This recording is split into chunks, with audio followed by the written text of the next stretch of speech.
The boy swims straight toward the trench. His goggles crack, and his oxygen tank gets crushed flat. And all of this is just to save a toy named Rupert. Stewie loves Brian like crazy, and since Brian has been craving lobster, Stewie decides to take him out for some. But the line is as long as the Great Wall of China. So when Stewie sees the ocean nearby, he decides to take Brian out to catch some themselves. They gear up right away and rush into the water. But a storm hits, and Stewie ends up with nothing.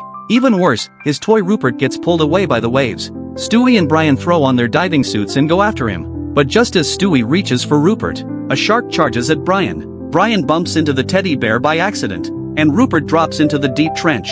They get back on the boat. Brian wants to give up, but Stewie ignores the danger and decides to dive alone. Brian says, "That trench is way too deep. You'll be back in a minute. Use that time to think about the name of the lead guy and bury your breakers." Down in the deep, Stewie keeps sinking. His goggles crack, and his oxygen tank folds in on itself. He's holding Rupert tight, and he knows he might not make it back. So with the last of his strength, he pulls out a message board and writes down a name. Right as Stewie starts to black out, a beam of light shines down. Brian shows up, just like Stewie knew he would. And on that board is the name of the main actor from the movie Brian mentioned. Stewie always knew Brian would come for him. But what no one knows is that this whole story comes from a real incident, the one about Dave and the diver who found his body.